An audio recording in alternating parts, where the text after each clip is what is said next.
What's up mga kaigang? Kung naghahanap kayo ng party speaker na may malakas na bass, mas mahabang battery life at 2 times na mas affordable kaysa sa JBL Boombox 3, baka ito na yung speaker para sa'yo.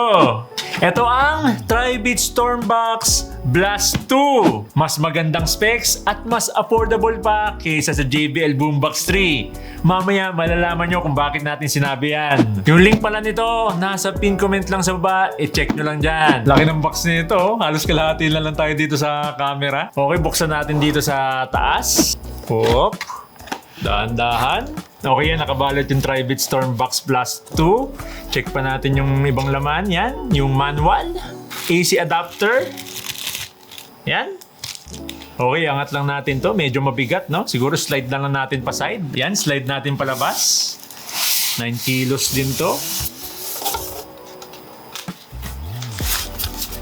Tanggalin natin. Huwag na natin iangat. Medyo mabigat-bigat. Bali 9 kilograms yung weight nito. Halos magkasize sila ng JBL Boombox 3. Part na rin ng body handle, tsaka may dalawang passive radiator sa side para mas malakas yung bass. Bali ito na mismo yung Tri-Beat Stormbox Blast 2. Yung build quality niya, yan, hard plastic, tapos ito metal. Tapos may mga combination din ng rubber, yan, yung dito sa buttons niya. Rubber to. Tapos yan, makikita natin dito sa harap yung logo nila. Tapos nandito yung mga speakers, hiwa-hiwalay.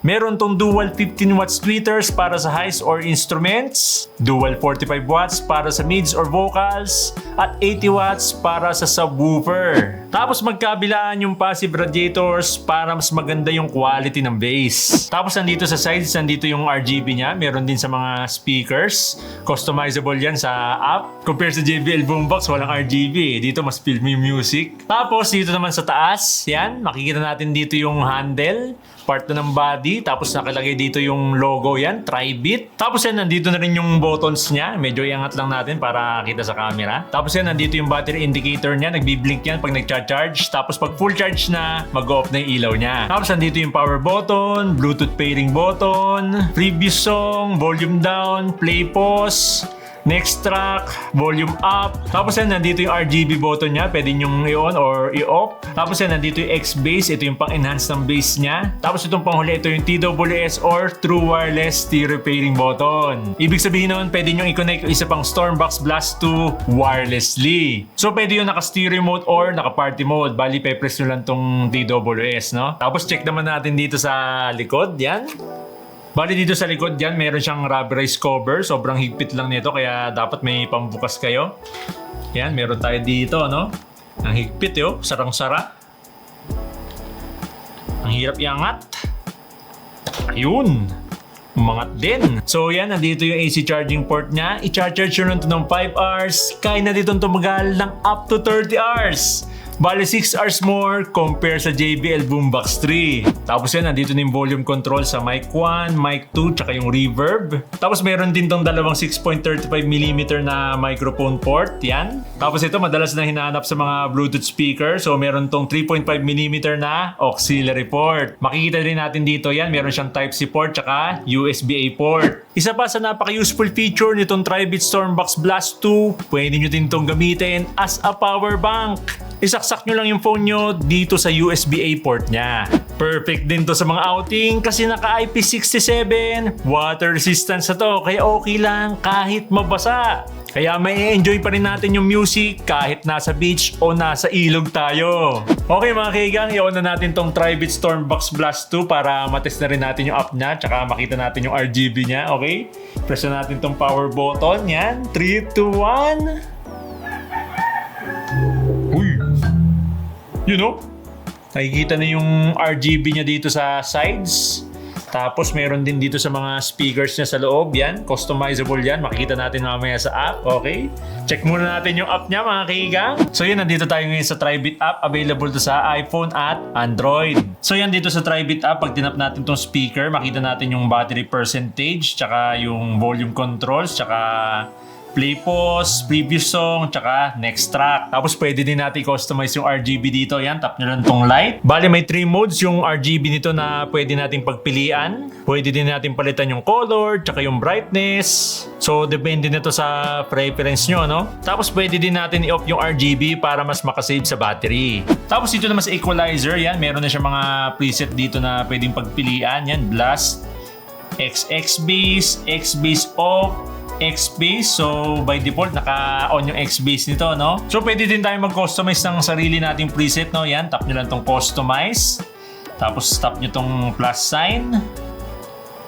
Yan, may lalabas na equalizer dito. So, kayo na bahala magtimpla dito, no? Yan, pwede kayo mag-customize. Tapos dito naman sa settings, yan, pwede natin customize yung equalizer button or yung X-Bass button dito sa Stormbox Blast 2. So yan, by default, pag naka-on yung ilaw niya, syempre naka-on yung X-Bass. Tapos pag naka-off yung ilaw, ibig sabihin naka-off yung X-Bass. Pero pwede din natin palitan yan. For example, yan, pag naka-ilaw siya or naka-white light, pwedeng naka-on yung rock.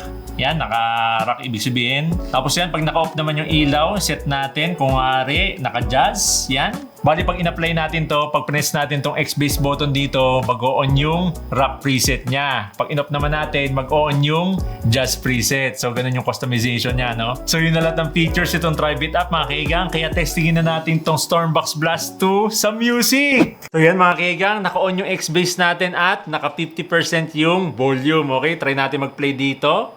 Yan, play. Yun yung RGB niya, oh. Two different levels, I cannot relate. You never win if you playing it safe. It's all a game until you get played. You speaking so loud, but not in the same. I'm betting it all on me. And they said they ride for me. And they talk so bad on me. I know there's no friends in this business. That's why I keep my family close. Put in work and secure the bag and then take it back to my phone. It's been a cold, cold summer. Ice on things, but you know about me no more. Yo, it's been a cold, cold summer. Ice in my veins, but you know about me no more. Time will only tell. You can try me if you want. If you get real crazy, you can try me if you want. We gon' find out soon. We gon' find out soon. Find out soon. Uy. Nice.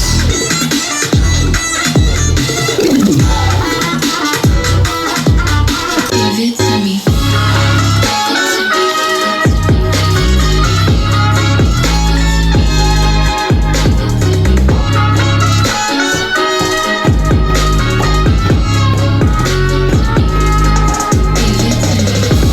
Uy.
I'm driving.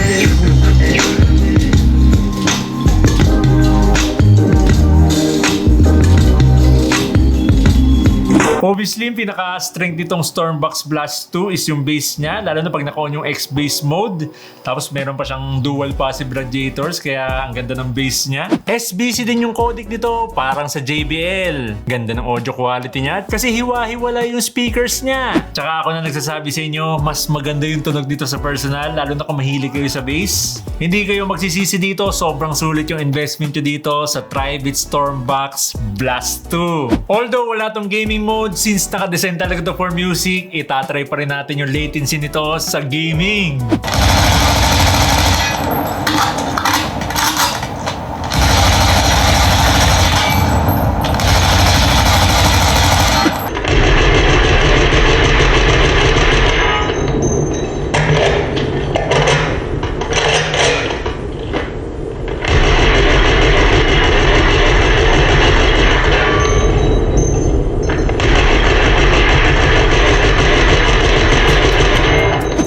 200 watts total output, IP67 water resistance, dual passive radiators at up to 30 hours ang battery. Perfect sa outing or party. Talagang may enjoy natin yung music dahil sa RGB at premium audio quality.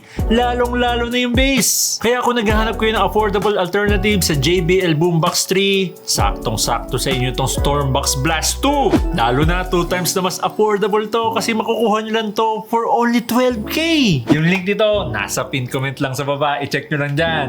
Kaya kayo mga kigang, anong masasabi nyo dito sa Tribit Stormbox Blast 2? Comment down below!